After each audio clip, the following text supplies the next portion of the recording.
Hai, Assalamualaikum dan salam sejahtera cikgu ucapkan. Bertemu lagi kita dalam sesi yang seterusnya dalam slot E-Class JPN Kelantan bersama Cikgu Rin. Cikgu adalah Cikgu Wan Azrina binti Muhammad Zuki daripada SMK Kubang Krian. Okey, cikgu berharap agar anak-anak pelajar calon SPM 2020 terus bersemangat dan bersedia untuk menduduki peperiksaan SPM yang akan bermula pada 20 Februari nanti. Okey, hari ini cikgu akan membuat sedikit ulang kaji bagi kertas satu juga matematik SPM. Okey, untuk tajuk set. Okey, seperti yang anak-anak pelajar ketahui, okey, tajuk set ini adalah tajuk yang anak-anak pelajari semasa tingkatan 4 dalam bab 3. Jom kita lihat apa yang ada dalam tajuk ini. Baik, kita lihat kepada tajuk set. Seperti yang anak-anak ketahui, tajuk set ini kalau anak-anak ingat lagi, kita belajar semasa tingkatan 4 dalam bab 3. Okey, sebelum kita pergi kepada nota-nota ulang kaji dan contoh-contoh soalan yang akan kita bincangkan, sama-sama kita lihat dulu sedikit analisis bagi topik set kertas 1 matematik SPM. Kalau anak-anak lihat di sini, bagi 5 tahun berturut ya, bermula tahun 2015 sehingga 2019, bilangan soalan yang keluar bagi topik ini paling banyak adalah 3 dan paling kurang adalah 2. Okey, jadi disebabkan itulah cikgu memilih topik ini sebagai salah satu topik untuk dibincangkan bagi kertas 1, memandangkan bilangan soalan yang keluarnya adalah agak banyak. Okey, kita lihat kepada nota ulang kaji bagi tajuk set. Okey, set itu sebenarnya adalah satu kumpulan benda-benda. Okey, dan set ini ditakdirkan dengan pemerihalan ataupun melalui tata tanda set. Okey, pemerihalan adalah dalam bentuk ayat. Okey, tata tanda set biasanya dalam bentuk nombor ataupun ringkasan. Okey, bila menyebut tentang set, pelajar-pelajar perlu tahu yang pertama, apa dia unsur. Okey, unsur. Okey, unsur biasanya kita labelkan sebagai tanda epsilon. Okey, unsur adalah suatu benda dalam set di mana NA iaitu bilangan NA ni adalah bilangan unsur di dalam set. Okey. Yang seterusnya, pelajar perlu ketahui apa dia gambar rajah Venn. Okey, kalau pelajar-pelajar ingat lagi, gambar rajah Venn ini kita lukis sebagai perwakilan set dengan menggunakan bentuk geometri. Sama ada bentuk bulatan, bentuk bujur, okey, segi 4, segi 3 dan sebagainya. Itu adalah bentuk-bentuk geometri. Okey, yang seterusnya, para pelajar perlu ingat, okey, apa yang telah kita pelajari dahulu semasa tingkatan 4. Apakah maksud set kosong? Okey, ini yang kedua. Ini yang ketiga. Apakah maksud set kosong? Set kosong, okey, yang kita labelkan sebagai psi ataupun kita tulis dalam bentuk tata tanda set yang tidak ada sebarang unsur, okey, ialah set yang tidak mengandungi sebarang unsur. Okey, seterusnya, okey, kita pernah belajar tentang set sama. Okey, katakan set sama A sama dengan B. Maka di sini kita ketahui semua unsur bagi set A tadi merupakan unsur bagi set B. Okey, yang seterusnya kita perlu ingat tentang subset. Okey. Okey, cara untuk menulis subset menggunakan tata tanda subset. Ini tata tanda subset. Okey. A, katakan A subset kepada B. Maka kita faham bahawasanya semua unsur bagi set A tadi terdapat dalam set B. Okey, yang seterusnya adalah set semesta. Apa dia set semesta? Set semesta adalah set yang mengandungi semua unsur yang menjadi bahan perbincangan. Okey. Dan seterusnya adalah pelengkap bagi set. Apa dia pelengkap bagi set? Katalah di sini pelengkap bagi set A. Maka kita akan tulis A prime. Okey, katalah kamu ada set A. Pelengkap bagi set A kita tulis dalam bentuk A prime. Okey, apa dia pelengkap? Pelengkap adalah set yang mengandungi semua unsur dalam set semesta yang bukan set A tadi. Maksudnya di luar daripada set A. Itu adalah pelengkap bagi set A. Okey, kalau anak-anak pelajar ingat, kita juga telah belajar tentang berkenaan operasi ke atas set. Okey, dia hanya ada 2 operasi. Biasanya kalau menyebut tentang operasi dalam matematik, tergambar pada minda anak-anak pelajar operasi tambah, tolak, darab, bahagi. Tetapi untuk tajuk set, operasi yang terlibat adalah persilangan dan operasi kesatuan. Yang ni bukan persilangan, typing error. Kesatuan. Okey, kesatuan. A, kesatuan B. Baik, kita lihat yang persilangan. Apa maksud persilangan A, persilangan B? Okey, maksudnya A persilangan B mengandungi semua unsur yang terdapat dalam kedua-dua set A dan set B. Tetapi bagi kesatuan A, kesatuan B, bermaksud ianya mengandungi semua unsur dalam set A atau set B atau kedua-duanya. Okey, itu sedikit ulang kaji ringkas berkaitan topik dalam bab 3 iaitu set. Okey, kita lihat beberapa contoh. Okey, contoh yang pertama. Rajah 6, ini rajah 6, ialah gambar rajah Venn yang menunjukkan set semesta. Okey, ini set semesta. Set semesta bermaksud semua set yang kita bicarakan tadilah. Okey, set P dan set Q. Dalam ni ada set P dan set Q. Baik, diberi bahawa set semesta, set semesta, katakan X ialah integer. Set P iaitu nombor gandaan 3 dan set Q ialah nombor gandaan 4. Soalan meminta anak-anak pelajar mencari rantau, cari rantau di mana nombor 118 berada. Baik, untuk menyelesaikan soalan ini, anak-anak pelajar perlu faham bahawasanya kita ada set P dan set Q. Okey, set P terdiri daripada siapa? Daripada nombor gandaan 3. Okey. Jadi maksudnya nombor gandaan 3 ni bermula dengan, kalau kita tulis bentuk, kalau kita senaraikan gandaan 3 tadi, ianya adalah 3, 6, 9, 12, 15 dan seterusnya. Alright.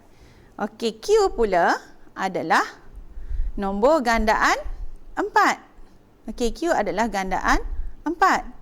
Okey, nombor gandaan 4 terdiri pada 4, 8, 12, 16 dan seterusnya. Dan nombor yang diberi adalah 118. Soalan menanyakan sama ada 118 ini berada dalam set P ataupun Q ataupun di mana dalam set semesta tadi.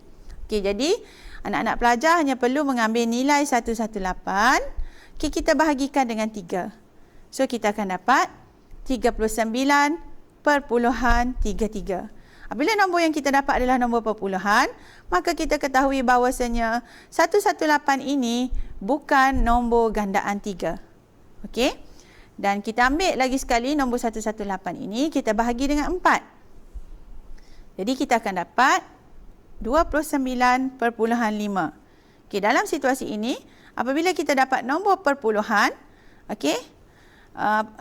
setelah kita bahagikan 118 tadi, 118 tadi kepada 4, maka kita dapati 118 juga bukan nombor gandaan 4. Okey. Jadi, untuk menentukan di mana kedudukan nombor 118, ia berada di luar set P dan set Q. Maksudnya ia berada di kawasan 4. Okey? Kenapa?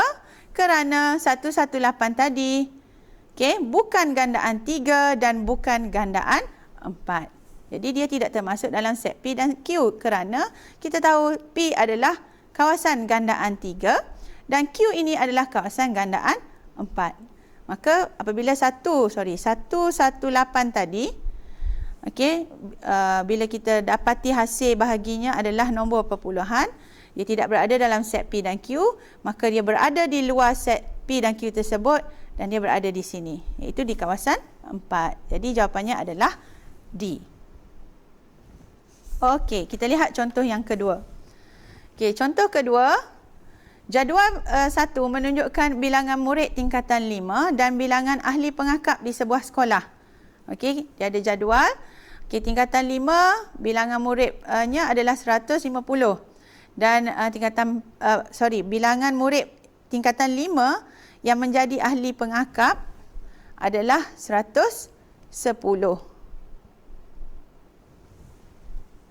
Okey. Sorry sedikit ni pembetulan. Bilangan murid bagi tingkatan 5 adalah 150. Bilangan ahli pengakap bagi sekolah tersebut adalah 110. Okey, kita tengok soalannya. Sebilangan daripada ahli pengakap adalah murid tingkatan 5. Maksudnya daripada 110 tadi ada murid tingkatan 5 dan ada juga murid daripada tingkatan lain. Mungkin tingkatan 1, 2, 3 dan 4 lah. Tingkatan lain Okey. Jadi diberi bahawa nisbah murid tingkatan 5 yang menjadi pengakap kepada murid tingkatan 5 yang bukan pengakap adalah 1:2. Okey, dia beri di sini bilangan murid tingkatan 5 yang menjadi pengakap adalah 1:2. Maksudnya bilangan murid tingkatan 5 yang menjadi pengakap berbanding dengan murid tingkatan 5 tadi, okey, adalah 1:2. Jadi kita lihat di sini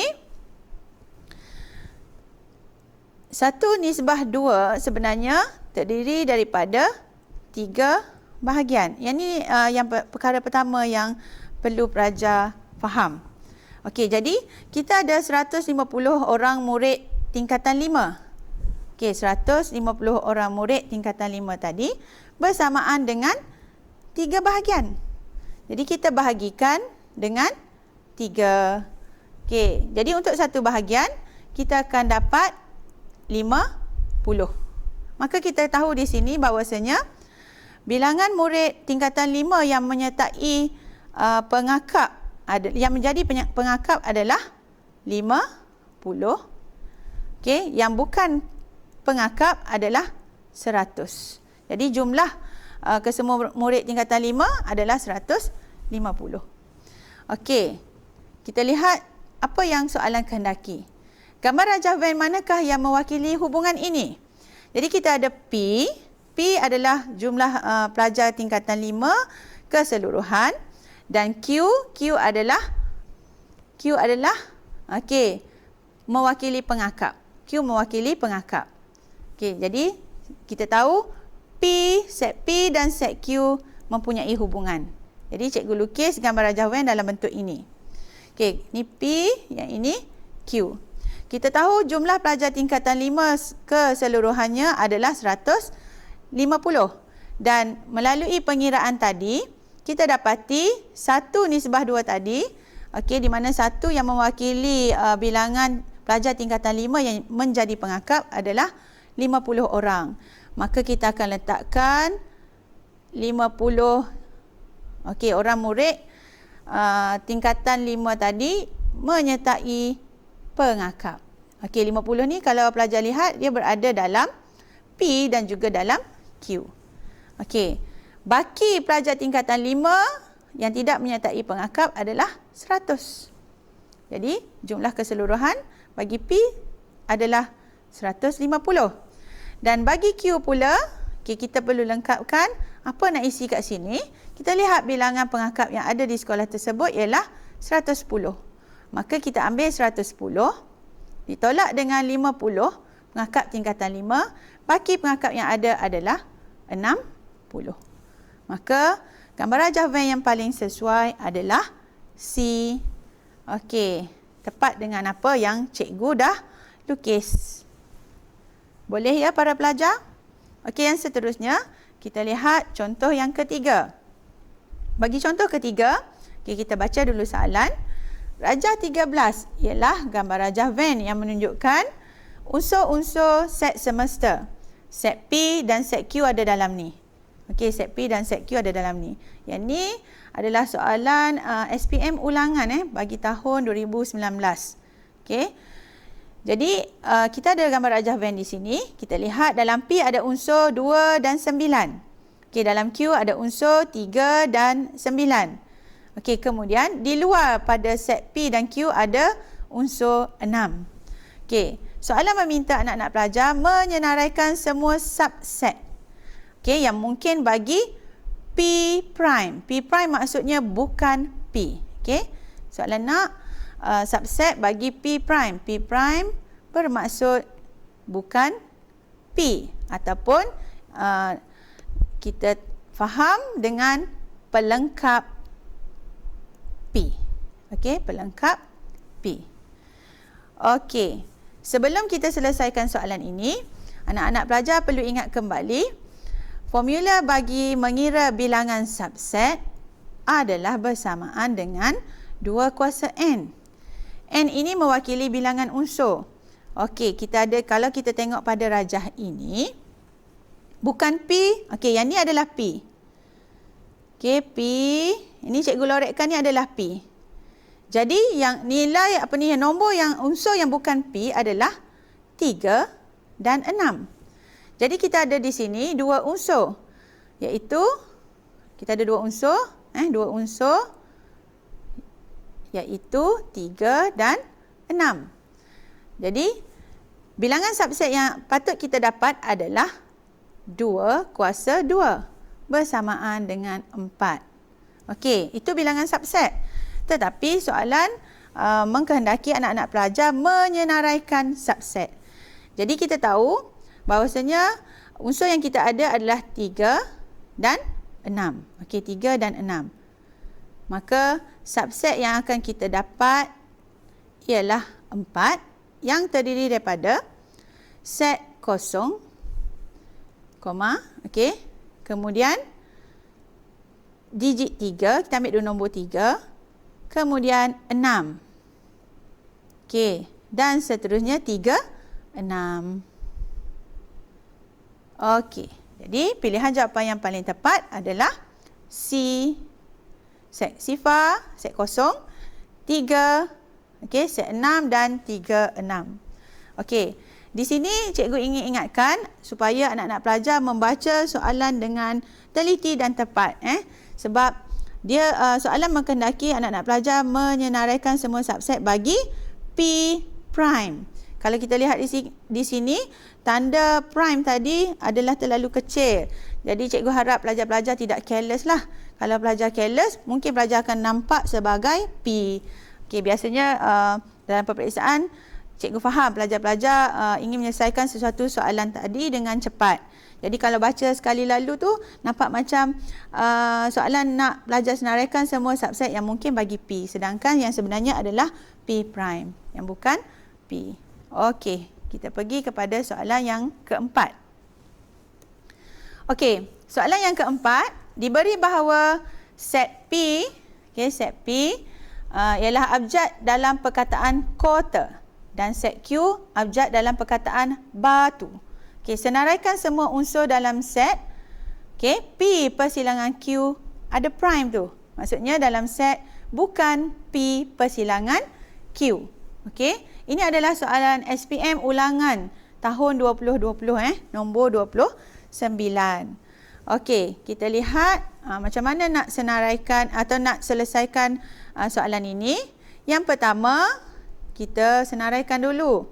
Okey, P ini terdiri daripada huruf K, O, T, A.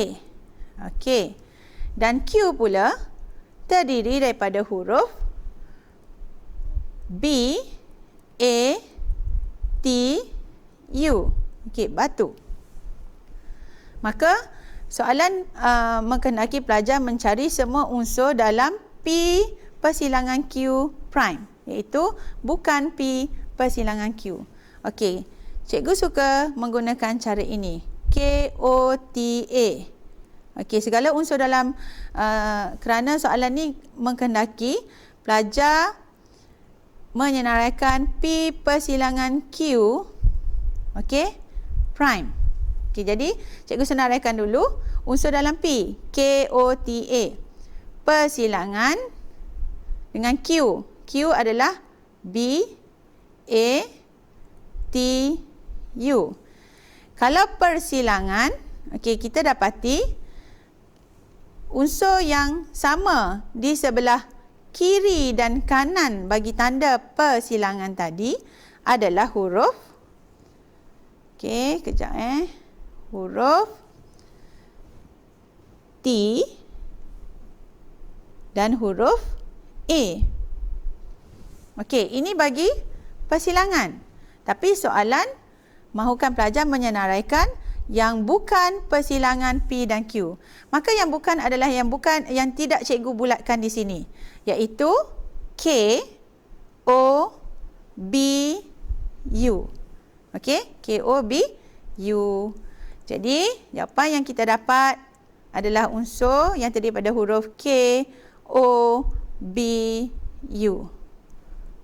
Okey, dan pilihan jawapannya adalah C. Boleh anak-anak pelajar? Okey, yang seterusnya kita lihat contoh yang terakhir untuk hari ini. Rajah 14 ialah sebuah gambar rajah van yang menunjukkan bilangan unsur di dalam set P. Okey, ada set P, set Q dan set R. Diberi bahawa set semesta. Okey, set semesta dibagi sini, set semesta adalah P kesatuan Q kesatuan R. Apa maksud ni? Maksudnya semua unsur yang ada dalam set semesta tadi berada dalam set P, set Q dan set R. Tidak ada unsur yang di luar sini Okey, itu maksud soalan. Baik. Untuk kehendak soalan, okey, kita nak jawab kehendak soalan yang minta pelajar mencari bilangan. Ini bilangan bilangan P kesatuan Q persilangan dengan bukan R. Okey, jadi untuk soalan ni mudah saja. Okey, yang pertama cikgu gunakan pen yang berwarna merah ini untuk melakukan operasi, operasi set tadi, P persilangan Q. Okey, P persilangan Q, P kesatuan Q. Okey, P kesatuan Q, kita tahu untuk kesatuan kita akan lorek, kalau ada set tu kita akan lorek semua. Okey, itu untuk kesatuan. Kalau persilangan, kita akan lorek bahagian unsur yang sama. Okey, ini untuk persilangan. Okey. Jadi untuk P kesatuan Q, cikgu akan lorek P, set P dan set Q dengan warna merah ni. Dengan pen warna merah. Okey. Kita dah selesai operasi set yang ini. Kemudian kita nak sambung yang seterusnya, kemudian bersilang dengan bukan R. Okey, cikgu tukar kepada pen yang berwarna biru. Okey, dia bersilang dengan bukan R. Ini adalah kawasan R. Ini adalah kawasan R. Bukan R bermaksud di luar R. Jadi, ini adalah kawasan di luar R. Okey, ini yang cikgu lorek kawasan di luar R tadi. Jadi, berapa bilangan unsur yang terlibat dalam operasi ini? Okey, bilangan. Ini adalah bilangan. Berapa bilangan? Kita ada 6, kita ada 1, kita ada 8. Jadi, 6 tambah 1 tambah 8. Okey, iaitu 6 tambah 1 tambah 8, 15. Jawapannya adalah C. Okey, itu saja adalah untuk hari ini. Okey, beberapa contoh yang telah cikgu bincangkan bersama dengan para pelajar. Baiklah anak-anak pelajar, sampai di sini dahulu sesi ulang kaji kita dalam slot E-Class SPM pada hari ini. Cikgu harapkan perkongsian cikgu yang ringkas ini akan dapat membantu anak-anak dalam menjawab kertas 1 nanti. Sehingga bertemu lagi. Assalamualaikum warahmatullahi wabarakatuh dan salam sejahtera.